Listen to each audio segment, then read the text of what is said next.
నిన్న మీడియా ముందుకి ఒక సైదరాబాద్ మొక్కొచ్చి ఇష్టానుసారంగా చంద్రబాబు నాయుడు గారిని విమర్శిస్తుంది. ఇదే మొక్క ఎమ్మెల్యే కాకముందు ఒక మహానాడు వేదికగా రాక్షసుణ్ణి ఎక్కడా చూడక్కర్లేదు, జగన్మోహన్ రెడ్డి గారిని చూస్తే రాక్షసుణ్ణి చూసినట్టే అని చెప్పి మాట్లాడింది. మీరు ఎదిగితే మీ వల్ల మీరు తెచ్చిన కంపెనీల వల్ల నేను ఈ రోజు ఈ స్థాయిలో ఉన్నాను, ఇంత పెద్ద మొక్కనయ్యాను అని చెప్పి మాట్లాడింది. ఇదే మొక్క చంద్రబాబు నాయుడు గారి లాంటి వ్యక్తిని విమర్శిస్తా ఉంటే మాకు చాలా హాస్యాస్పదంగా ఉంది. వెన్నుపోటుదారితనం గురించి మాట్లాడుతూ ఉన్నారు వీళ్ళంతా. వైసీపీ వాళ్ళందరికీ కూడా ఇప్పటి వరకు నేను ఈ టాపిక్ గురించి కూడా మాట్లాడలే. ఎందుకు చెప్తున్నానంటే ఈ రోజు కూడా వైసీపీ పార్టీనే ఒక వెన్నుపోటు పార్టీ. ఎందుకు మాట్లాడుతున్నామంటే తెలంగాణలోని శివ అనే వ్యక్తి దగ్గర వీళ్ళు వైసీపీ పార్టీని లాక్కోలేదా, గతంలో వెన్నుపోటు పొడిచినట్టు కాదా? ఈ రోజున ఈ సైదరాబాద్ మొక్క మాట్లాడుతుంది. ఈ సైదరాబాద్ మొక్కకి పుల్లారావు గారు నిజంగా పార్టీలో చేర్చుకొని పార్టీలో మనుగడలు ఎవరికీ తెలియని కూడా తెలియదు. మరి ఆ రోజున పుల్లారావు గారిని వెన్నుపోటు పడవలేదా? తెలుగుదేశం పార్టీని వెన్నుపోటు పొడిచి పక్క పార్టీలోకి వెళ్లలేదా? ఇలాంటి మొక్కలు ఈ రోజున జనాలు ఎక్కడ మర్చిపోతారా? లేకపోతే ప్రెస్ మీట్ లో ఏడవకపోతే, మాట్లాడకపోతే, పేలకపోతే రేపు జగన్మోహన్ రెడ్డి గారు టికెట్ ఇవ్వరేమో అని చెప్పి ఇష్టానుసారంగా మాట్లాడితే మాత్రం ఎవరు ఊరుకునే పరిస్థితి అయితే లేదు. ఈ రోజున మేము ఒకటే చెప్తా ఉన్నాం, ఈవిడికి తెలియని విషయం ఏంటంటే గొడ్డల పార్టీ అని ఎందుకంటున్నారు? బాబాయ్ హత్య కేసులో ఈ రోజు వరకు మీరు చేయలేదా గొడ్డల పార్టీ అని? మరి ఆ రోజున గుండెపోటు అని ఎందుకు చెప్పారు? ఎందుకు హై డ్రామాలు ఆడారమ్మా? కోడికత్తి డ్రామా, గులకరాయి డ్రామా, ఈ డ్రామాలన్నిటికీ కారణం మీరే. తండ్రి హత్య కేసులో కూడా నిందితులుగా మీ పేర్లు వచ్చినాయి. అలాంటి పార్టీని కాబట్టే గొడ్డల పార్టీ అని మాట్లాడుతా ఉన్నారు. మీ పార్టీలో నాయకులకు న్యాయం జరిగిందా? మీ పార్టీలో ఉన్న కార్యకర్తలకు న్యాయం జరిగిందా? మీ పార్టీ గెలిచినప్పుడు ప్రజలకు ఏమన్నా న్యాయం జరిగిందా? ఎక్కడా కూడా న్యాయం చేయని వ్యక్తులు 151 సీట్లు వచ్చినాయని చెప్పుకొని షేర్గా బతికేమని మాట్లాడతా 2 ఏళ్లు కళ్ళు మూసుకున్నారు కదా, ఇంకో 3 ఏళ్లు కళ్ళు మూసుకొని మా ప్రభుత్వం ఉంది కాబట్టి కళ్ళు మూసుకొని మీరంతా ప్రశాంతంగా ఉంటున్నారన్న విషయం మర్చిపోవద్దు. మా ప్రభుత్వం ఉంది కాబట్టే మీరు ఎన్ని ఆగడాలు చేసినా ఒక్కొక్క దాని మీద మేము చర్య తీసుకుంటా ఉంటాము.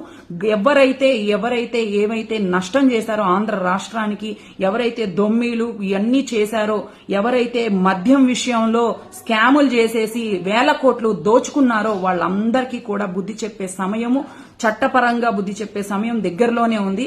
కాబట్టి ఈ ఆడుదాం ఆంధ్రాలో రోజా విషయం కానివ్వండి, ఆవిడ ఒకటి ఇష్టానుసారంగా ప్రెస్ మీట్లు పెట్టి ఏంటేంటో మాట్లాడుతూ ఉంటది. ఒక మంచి మర్యాద ఏమీ లేకుండా ఒక ఆడ మనిషి అనే జ్ఞానం కూడా మర్చిపోయి ఒక పశువులాగా ప్రెస్ మీట్ పెడతా ఉంటది. మీరందరూ కూడా ప్రెస్ మీట్లు పెట్టేటప్పుడు ఆలోచించుకోండి. నిజంగా మేము ఇది ఒక టాపిక్ మాట్లాడుతున్నాము, దీని గురించి మాకు ఎంత సబ్జెక్ట్ తెలుసు, ఎంత నాలెడ్జ్ తెలుసు, మేము దీని గురించి స్పందించచ్చా అని తెలుసుకోండి. అంతేకాని తెలియకుండా వెన్నుపోటు పార్టీ అని చెప్పేసి నోటికొచ్చినట్టు ఇష్టానుసారంగా మాట్లాడితే మాత్రం తెలుగుదేశం ప్రభుత్వం గాని, కూటమి ప్రభుత్వం గాని, కార్యకర్తలు గాని ఎవరు కూడా చూస్తా ఊరుకోరని చెప్పేసి తెలియజేస్తా ఉన్నాము. మిస్టర్ సజ్జల గారు, ఏదైతే మీరు ఇందాకల ప్రెస్ మీట్ లో మాట్లాడుతూ ఆంధ్ర రాష్ట్రానికి డీజిల్ రాదు, గూగుల్ రాదు అని మాట్లాడారో ఒకటి చెప్తున్నామండి, వినండి. ఆంధ్ర రాష్ట్రానికి డీజిల్ వస్తుంది, గూగుల్ కూడా వస్తుంది. అది మీరు త్వరలోనే చూస్తారు. ఇంకొకటి ఏంటంటే డీజిల్ రెగ్యులర్ గానే దొరుకుతుందండి. మీరు ఏవైతే డ్రామాలు చేసుకుంటూ, అబద్దాలు చెప్పుకుంటూ, సోషల్ మీడియా వేదికగా అసత్య ప్రచారాలు చేసుకుంటూ మీ పేటీఎం బ్యాచ్ ని, మీ పేటీఎం మూకని తీసుకొని వెళ్లి పెట్రోల్ బంక్స్ దగ్గర వాళ్ళని నిలబెట్టి వాళ్ళ ముందు మీరు నించొని పెట్రోల్ దొరకట్లేదు, పెట్రోల్ బంక్స్ లో చాలా మంది జనం నించొని ఉంటున్నారు, జనం వెయిట్ చేస్తా ఉంటున్నారు, కాబట్టి ఎక్కడ పెట్రోల్ దొరకట్లేదు, సీఎంగా చంద్రబాబు నాయుడు గారు ఏం చేస్తున్నారు, అమరావతి రాజధానికి పెట్రోల్ ని తరలిస్తున్నారు, అందుకే పెట్రోల్ కొరత వచ్చింది అని మాట్లాడుతున్నారు. ఆ రోజున ఇసుక గుట్టలేసుకోవడం వైసీపీ ప్రభుత్వానికి మాత్రమే కుదిరింది. ఆ రోజున ఇసుక కొండలు ఎక్కడా చూడని విధంగా ఎక్కువ అక్రమ ఇసుకను తవ్వుకొని ఇసుక కొండల్ని చేశారు.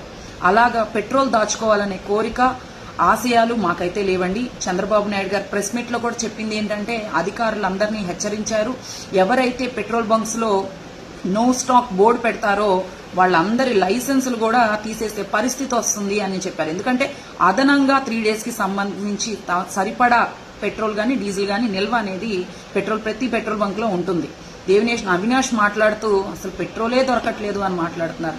నిజంగా అవినాష్ గారు ఒకటే అడుగుతా ఉన్నా, ఏ పెట్రోల్ బంక్ దగ్గరికి లైవ్ పెట్టుకొని వెళ్తారండి? మీరు ట్రావెల్ చేయండి, ఒక 10-15 పెట్రోల్ బంకులు తిరగండి లైవ్ పెట్టుకొని. లేకపోతే మమ్మల్ని తిరగమంటారా? తెలుగుదేశం పార్టీ కార్యకర్తల్ని, నాయకుల్ని ఎవరిని తిరగమంటారు? అంటే ఎక్కడ ప్రతి చోట కూడా డీజిల్ దొరుకుతుంది, పెట్రోల్ దొరుకుతుంది. మరి మీరు జనాల గురించి ఆలోచించాలి, జనాలకి మంచి చేయాలి అన్న ఆలోచనతో ముందుకొచ్చారా? లేకపోతే ఈ చోటా మోటా నాయకులందరూ కూడా చంద్రబాబు నాయుడు గురించి మాట్లాడితే అన్నా మమ్మల్ని గుర్తిస్తారు ప్రజలు, జనం అని చెప్పేసి మీడియా ముందుకు వస్తున్నారు అనేది అర్థం కావట్లేదు. నిజంగా అతి త్వరలోనే గూగుల్ కంపెనీ కూడా వస్తుంది. మీరు ఏవైతే అసత్య ప్రచారాలు చేయాలనుకుంటున్నారో అదేదో సినిమాలో లాగా నిమిషానికి దొరికిపోకండి. కనీసం అసత్య ప్రచారం అయినా కూడా జాగ్రత్తగా చేసుకోండి. ఎందుకంటే అది చేయటం కూడా మీకు రాదేమో. ఎందుకు మాట్లాడుతున్నాను ఈ మాట అనంటే, అలా చేస్తారు, ఇలా దొరికిపోతారు. ఆ రోజున గులకరాయి పెట్టి నన్ను కొట్టారు, నా మీద అటెంప్ట్ చేశారన్నారు, ఆ రాయి దొరకదు. కోడికత్తి నాటకం ఆడారు, ఆ డ్రామాలన్నీ అయిపోయినాయి. ఇప్పుడు మీరు మళ్ళీ జనాలకు ఏదో ఉద్ధరించేసేటట్టుగా మొన్న అంబులెన్స్ తీసుకుంటే, ఆ రోజు అంబులెన్స్ లో కూడా నిజంగా ఏదైనా అత్యవసర పరిస్థితిలో ఎవరైనా ఉంటే అది కూడా వాళ్ళకి ఏదైనా జరిగితే కూడా చంద్రబాబు నాయుడు గారికి అంటగట్టాలి అని చెప్పేసి మీరు చేసిన డ్రామా ఏదైతే ఉందో ఒక నిండు ప్రాణాన్ని తీసేవాళ్ళు. అంటే అక్కడ పెట్రోల్ ఉంది కానీ మేము కొట్టము, స్టాక్ లేదు అని చెప్పేసి ఏవైతే 250, 300 పెట్రోల్ బంకులు వైసీపీ వాళ్ళు ఉన్నాయో వాళ్ళు మాత్రమే నో స్టాక్ బోర్డు పెట్టారండి, ఇంకెవ్వరూ పెట్టలేదు. నిజంగా ఆ రోజున అంబులెన్స్ కనుక ఏదైనా అయితే, వాళ్ళకి ఏదైనా అయితే ఎవరండి బాధ్యులు? అది కూడా చంద్రబాబు నాయుడు గారి మీదకి తోసేసేవాళ్ళు కదా మీరు.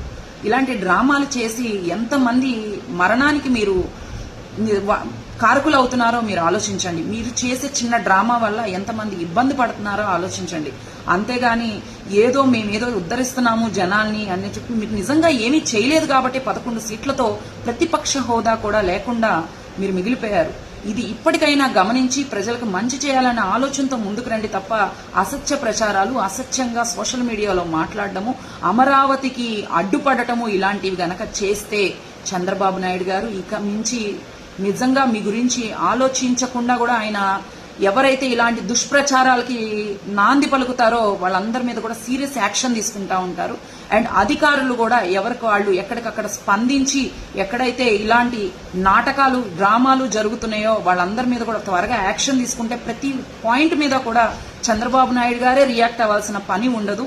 అధికారులు, కలెక్టర్లు ప్రతి ఒక్కళ్ళు కూడా వీటి మీద స్పందించి ముందుకు రావాల్సిందిగా కోరుకుంటూ సెలవు తీసుకుంటున్నాం.